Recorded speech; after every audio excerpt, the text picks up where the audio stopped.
성도 여러분 안녕하세요. 반갑습니다. 성도 여러분 안녕하세요. 반갑습니다.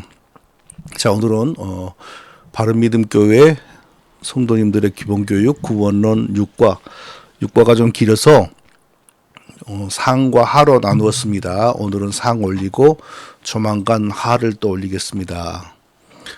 자, 우리 바른믿음교회 성도님들은 지난번처럼 이 강의를 들은 후에 바로 카톡방에 구원론 6과를 이제 상하로 나누기 전에 만든 것이라서 6과라고 했는데 6과 상을 공부했습니다라고 카톡방에 올려주시면 담당자가 이제 기록해 나갈 것입니다. 자, 오늘 공부의 목표는 죄인으로 태어난 사람이 하나님의 구원을 얻는 길은 오직 믿음이다. 우리 알고 있죠. 그런데 문제는 믿음에 대한 다양한 주장들이 있습니다. 믿음으로 구원 얻는다 그러지만 그 믿음에 대한 내용, 믿음이 의미하는 바가 뭐냐에 따라서 뭐냐에 대해서 많은 다른 주장들이 많습니다. 그래서 오늘은 구원을 주는 믿음이 어떤 내용을 담고 있어야 되고 어떤 내용은 담으면 안 되는가, 그거에 대해서 이제 오늘 공부하고자 합니다. 그것을 분명하게 이해하는 게 오늘 공부의 목적입니다. 자, 1장. 자, 1번. 구원과 믿음의 관계. 이것은 너무 평이하고 우리가 다 아는 내용이죠. 자, 마태복음 9장 22절을 보면 예수께서 돌이켜 그를 보시며 이르시되 따라 안심하라, 내 믿음이 너를 구원하였다 하시니 그 여자가 그 즉시 구원을 받으니라. 내 믿음이 너를 구원하였다. 이 사람의 믿음이 이 사람을 구원하였다, 이렇게 말했습니다. 누가복음 17장 19절에서는 그에게 이르시되 일어나 가라, 내 믿음이 너를 구원하였느니라. 여기서도 믿음이 너를 구원하였다. 자, 믿음을 가지는 것이 곧 구원이다라는 사실을 알 수 있습니다. 누가복음 18장 42절에서도 예수께서 그에게 이르시되 보라, 내 믿음이 너를 구원하였느니라. 여기서도 내 믿음이 너를 구원하였느니라, 이렇게 말합니다. 사도행전 14장 9절에서도 바울이 말하는 것을 듣거늘 바울이 주목하여 구원받을 만한 믿음이 그에게 있는 것을 보고 구원받을 만한 믿음이 그에게 있는 것을 보았다. 구원받을 만한 믿음이 없이는 구원을 못 받죠. 근데 구원받을 만한 믿음이 있었습니다. 그래서 구원을 받았다, 이것입니다. 에베소서 2장 8절에서도 너희는 그 은혜에 의하여 믿음으로 말미암아 구원을 받았나니, 믿음으로 말미암아, 행위로 말미암아 구원을 받았다. 따라 내 행위와 정성이 너를 구원하였느니, 한 번도 행위나 정성이나 마음 자세나 이런 게 들어가지 않습니다. 오직 믿음이 너를 구원하였다. 구원받을 만한 믿음이 있는 것을 보시고, 구원받기에 좋은 성격이 있는 것을 보시고, 구원받기 좋은 행실과 기질이 있는 걸 보시고, 그런 적 없습니다. 믿음으로 말미암아 구원을 받습니다.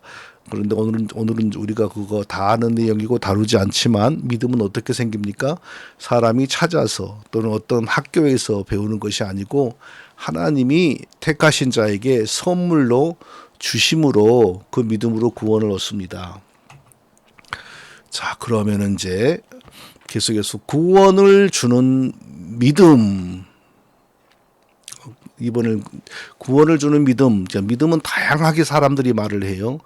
불신자들은 믿음에 대해서 이렇게 말하고, 또 교회 다니는 어떤 사람은 믿음에 대해서 이렇게 말하고, 또 어떤 사람은 교회 다니는 어떤 사람은 구원을 주는 믿음에 대해서도 이렇게 말을 해요. 그래서 구원을 주는 믿음은 어떤 믿음이냐, 분명하게 한번 우리가 정의해 보겠습니다. 구원을 주는 믿음. 첫째, 성경이 가르치는 믿음이어야 한다. 성경이 가르치지 않는 믿음도 많지요.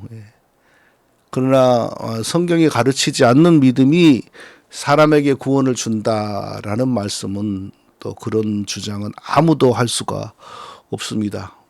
그러면 도대체 성경이 가르치는 믿음은 무슨 내용이 기본적으로 있어야 되는가? 창조, 타락, 구속을 믿는 믿음이어야 합니다.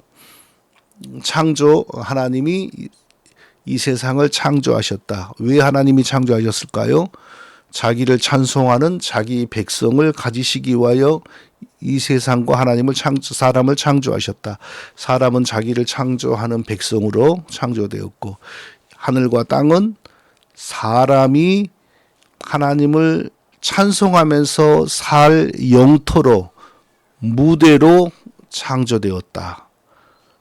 그런데 하나님을 창조하라고 지어진 백성이 교만하여져서 내가 꼭 하나님을 섬겨야 돼. 나는 어찌 좀 해보면 하나님 될 수 없어? 내가 맨날 하나님에게 경배하고 순종하며 사는 것보다 나도 하나님처럼 되면 좋지 않을까 하는 교만이 들어왔죠. 그런 마귀가 하나님과 사람 사이를 이간질하고 먼저 타락한 마귀가 사람의 그 교만을 알아차리고 이제 접근하여 너도 하나님처럼 될 수 있어라고 유혹을 했죠. 그래서 완전히 사람은 저주받아 죽게 되었습니다. 저주받아 죽게 되어진 사람을 예수 그리스도가 하나님께서 다시 회복하여 자기 백성으로 삼기를 원하셨습니다. 그런데 이 세상의 그 어떤 방법으로 또 사람 중에 그 어떤 사람을 통해서도 이미 저주받은 모든 사람을 다 죽어버린 모든 사람을 살려낼 수 있는 길이 없었습니다. 그래서 하나님께서 친히 자기의 거룩하심과 의로우심을 그대로 간직하시는 특별한 방법 안에서 사람이 되시어 대신 범죄한 아담과 우리를 대신하여 십자가에 달려 피 흘려 죽으시고 속죄하셨습니다. 하나님께서 그 속죄를 만족하게 받으셨습니다. 그리고 예수 그리스도 안에서 예수 믿으면, 우리 대신 십자가에 달려서 죽으신 예수 그리스도를 믿기만 하면 믿는 사람 너도 십자가에 달려 너의 죄값을 내가 직접 갚은 것으로 내가 간주하겠다라고 약속해 주셨습니다. 그래서 예수 믿으면 예수님의 십자가에 연합이 되어서 나도 십자가에 달려 죽은 것으로 간주되어 죄를 묻지 않으십니다. 왜 두 번 죄값을 갚으라고 하지 않잖아요. 내가 한 번 죄값을 갚고 나면 더 이상 죄값을 갚으라는 요구는 없습니다. 그러니까 이 창조, 타락, 구속이 없는 종교는 하나님 종교가 아닙니다. 구약만 믿는다, 그러면 당연히 구속이 없죠. 율법만 믿는다, 거기도 구속이 없죠. 구약은 안 믿고 신약만 믿는다, 그러면 창조와 타락이 없죠. 그러니까 이 창조, 타락, 구속이라고 하는 이 틀이 생명을 주는 하나님 종교의 기본 틀입니다. 이 틀을 알지 못하고 예수 믿고 구원받는다, 불가능합니다. 그래서 성경을 보면 전부 다 예수님을 어떻게 소개하냐? 자기 백성을 그들의 죄에서 구원할 자임이라. 그러니까 죄 개념이 없으면 기독교가 아닙니다. 타락하여 모두가 죄에 빠지고 죄로 말미암아 영원한 사망의 형벌을 받았다는 그 가르침이 없으면 기독교가 아닙니다. 그리고 예수님은 우리를 어디에서 건져내느냐? 무지에서 건져낸다? 아닙니다. 예수님은 우리를 또 원시적인 삶에서 건져내신다? 그런 거 아닙니다. 예수님은 우리를 좀 이기적인 삶으로부터 건져내신다? 그게 아닙니다. 죄와 저주와 사망으로부터 건져내십니다. 이것이 바로 기독교의 구원입니다. 또 마태복음 1장 21절에도 보니까 아들을 낳으리니 이름을 예수라 하라. 이는 그가 자기 백성을 그들의 죄에서 구원할 자이심이라. 여기서도 분명히 예수님을 어떻게 소개하냐? 그들의 죄에서, 우리의 죄에서 구원해 주시는 분으로 소개되어 있습니다. 그러니까 죄 개념이 없고, 예수님이 어떻게 우리를 구원하셨습니까? 십자가에 달리심으로 우리를 구원하셨죠. 죄 개념과 대신 속죄 개념이 없는 종교는 기독교가 아닙니다. 그러니까 창조, 타락, 구속, 창조, 타락, 용서, 이 패러다임이 없는 종교는 뭐 기독교이건 뭐 겉으로는 기독교이건 뭐건 간에 절대로 우리에게 구원을 주지 못합니다. 디모데전서 1장 15절에서도 사도는 mit보다 모든 사람이 받을 만한 이 말이요 그리스도 예수께서 죄인을 구원하시려고 세상에 임하셨다 하였도다. 죄인 중에 내가 괴수로다, 괴순이라 라고 말했습니다. 예수께서 죄인을 구원하시려고 어떻게 해요? 십자가에 달려 대신 죄값을 갚으심으로. 기독교는 사람을 죄에서 구원하는 종교입니다. 또 히브리서 9장 28절에도 보니까 이와 같이 그리스도도 많은 사람의 죄를 담당하시려고 단번에 들이신 바 되셨고 라고 구원에 이르게 하기 위하여 죄와 상관없이 자기를 바라는 자들에게 두 번째 나타나시리라 라고 했습니다. 예수님은 어떤 분인가? 우리 죄를 대신 담당하시기 위하여 사람이 되신 하나님이시고 우리 죄를 대신 담당하기 위하여 여러 차례에 걸쳐서 죄값을 갚은 것이 아니고 단번에 하나님이 정하신 때에 단번에 십자가에 달리셔서 우리의 과거의 죄와 현재의 죄와 미래의 죄를 깨끗하게 하나님께 속죄하시고 갚으셨습니다. 이것을 가르치는 믿음, 이런 내용의 믿음이 사람에게 구원을 주는 믿음입니다. 자, 두 번째로 또 어떤 믿음이어야 우리가 구원을 받습니까? 두 번째로는 앞에 하고 좀 겹치네요. 예수 그리스도가 우리 대신 완전하게 속죄하셨다. 완전하게 우리의 죄값을 하나님께 갚으셨다라고 믿는 믿음. 우리 그 믿음 속에는 반드시 예수님이 완전히 우리의 죄값을 갚으셨다라는 믿음이 있어야, 내용이 있어야 그 믿음이 우리에게 구원을 줍니다. 이사야 53장 5절 6절을 보니까 그가 찔림은 우리의 허물 때문이요 그가 상함은 우리의 죄악 때문이라. 여호와께서는 좀 건너뛰고요. 여호와께서는 우리 모두의 죄악을 그에게 담당시키셨도다라고 말했습니다. 예수님이 십자가에 달리시기 전에 채찍에 맞으시고 또 십자가에 달려서도 온갖 모욕과 조롱을 받으시고 창에 찔리시기까지 하셨습니다. 손과 발이 못에 박히기까지 했습니다. 그렇게 하신 것이 무엇이냐? 우리 죄인인 우리가 다 그렇게 하나님으로부터 저주를 받아야 되는데 우리 대신 예수님께서 그 모든 우리의 저주를 대신 다 받으셨다. 이 내용이 들어있어야 그게 구원을 주는 믿음입니다. 아무리 예수님을 믿는다, 뭐 예수를 사랑한다, 주님 해도 이 내용이 없이는 그 믿음을 가지고 구원을 받을 수가 없습니다. 또 마태복음 20장 28절을 보니까 인자가 온 것은 섬김을 받으려 함이 아니라 도리어 섬기려 하고 자기 목숨을 많은 사람의 대속물로 주려 함이니라 라고 했습니다. 여기서도 무엇을 말합니까?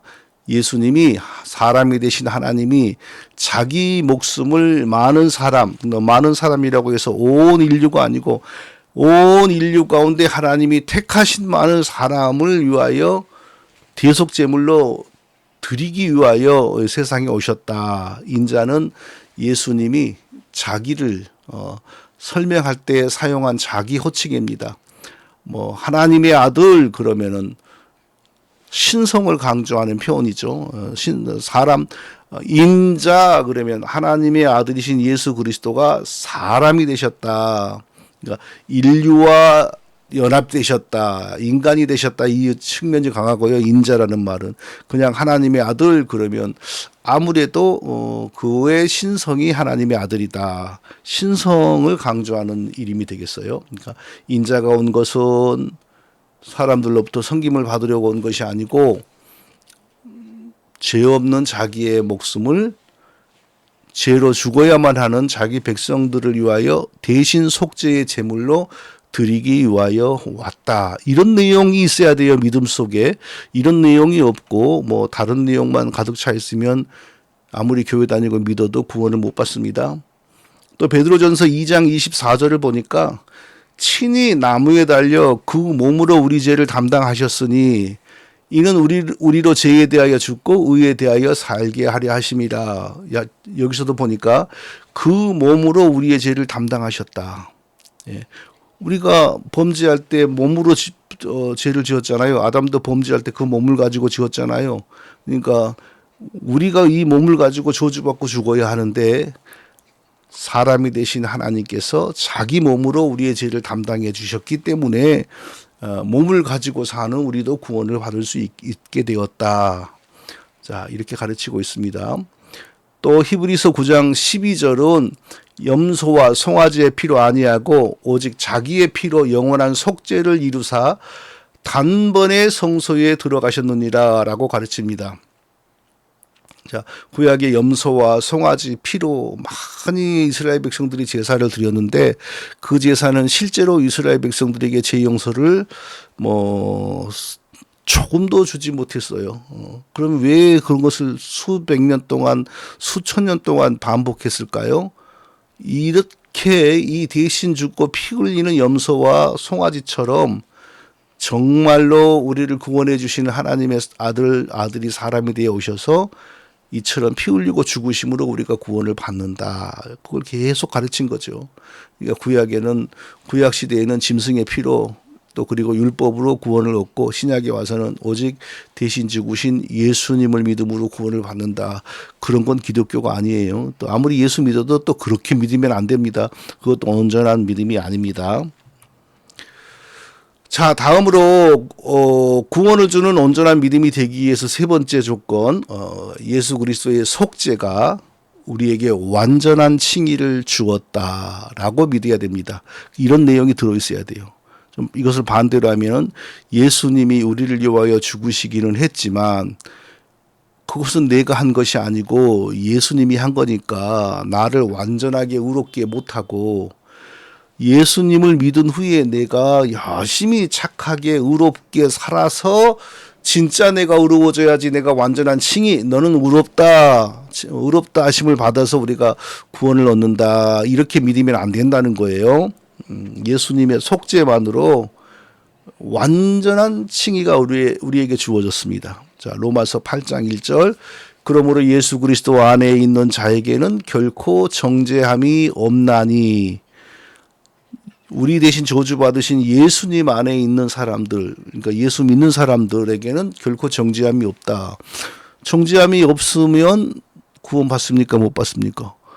정죄 받을 일이 없으면 하나님 나라에서 하나님과 함께 사는 거죠.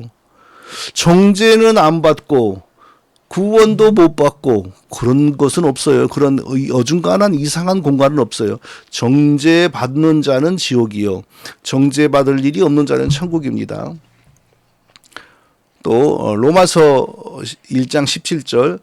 복음에는 하나님의 의가 나타나서 믿음으로 믿음에 이르게 하나니 기록된 바 오직 의인은 믿음으로 말미암아 살리라 함과 같으니라. 복음에는 뭐가 나타난다고 했습니까? 하나님의 의가 나타난다. 하나님의 의를 다르게 말하면 뭡니까? 하나님의 의로우심, 하나님의 거룩하심이죠. 하나님의 본성적인 성품입니다. 의로우시고 거룩하신 것은. 사람은 아무리 성품이 좋아도 의롭다거나 거룩하지 못합니다. 사람에게는 없습니다. 거룩함과 의로움은 오직 하나님에게만 있습니다. 하나님이 자기의 거룩함과 의로우심을 변하지 않게 하시는 방법으로 사람의 몸을 입으셨어요. 그러니까 완전한 하나님이 완전한 사람이 되셨어요. 그럼 하나님 되심은 없어지냐? 그게 아닙니다. 하나님 되심, 사람 되심, 하나님 되심 100%, 사람 되심 100%면 수학적으로는 둘이 합하면 200%가 돼야 되잖아요. 그런데 이 성령의 신비 안에서 여전히 100% 하나님, 100% 사람이 되셨습니다. 그러니까 예수님 안에는 하나님의 다시 말하면 하나님의 거룩, 하나님의 의로우심이 예수님 안에 있습니다. 그것을 다르게 말하면 예수님의 본질적인 의입니다. 예수님이 십자가에 달려 우리의 죄값을 갚으시니 하나님과 우리 사이에 죄의 장벽이 없어졌습니다. 예수님이 성령과 믿음 안에서 자기를 우리에게 연합시키니 자기 속에 있는 하나님의 그 의로우심과 거룩하심이 우리에게 전가되었습니다.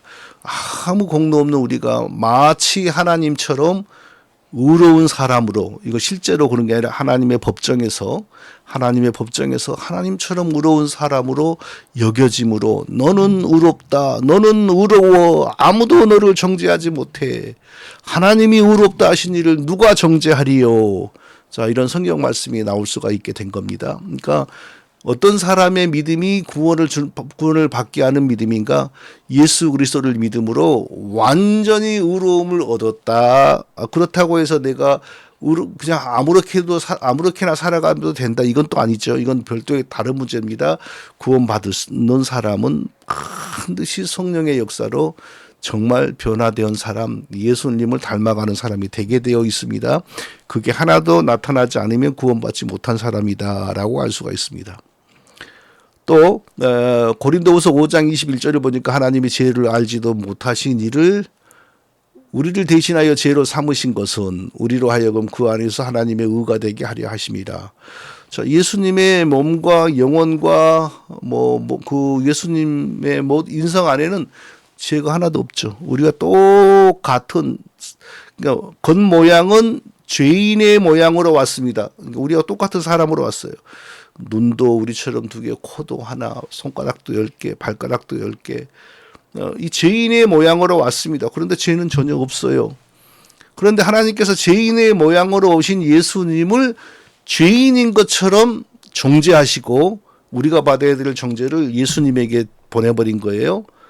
그러니까 죄로 삼으셨어요. 아무 죄 없는 단지 죄인의 모습처럼, 죄인과 같은 모습처럼 왔을 뿐인데 그 예수님을 그냥 죄로 삼아버렸어요. 너는 죄야, 죄덩어리야, 너는 사람을 대표하는 죄덩어리야 하고 십자가에 매달려서 때리고 찌르고 피 흘리고 죽게 만드신 거예요. 그렇게 하신 것은 예수님 안에서 우리가 하나님의 의로움을 가진 존재, 하나님의 의가 되게 하려고 그렇게 하셨다. 그러니까 예수 믿으면 완전히 의로워지는 거예요, 하나님 앞에서. 그러니까 실제로는 그렇지 않죠. 하나님의 법정에서 완전히 의인이 되는 겁니다.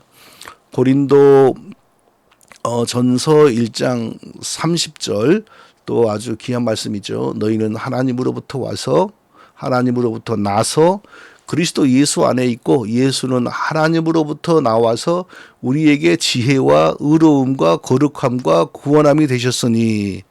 자, 여기서 우리가 구원을 받는데 필요한 것은 의로움과 거룩함이잖아요. 하나님의 의를 우리가 가져야 되지 않습니까? 근데 실제로 우리는 거룩할 수가 없고 의로울 수가 없습니다. 그럼 어떻게 우리가 의로워지고 거룩해졌는가? 아이고, 안내 말씀을 드린다는데 우리하고 상관이 없어요. 제가 마이크에 가까이 대고 말하겠습니다. 아니면은 잠시 제가 문을 닫아버릴까요?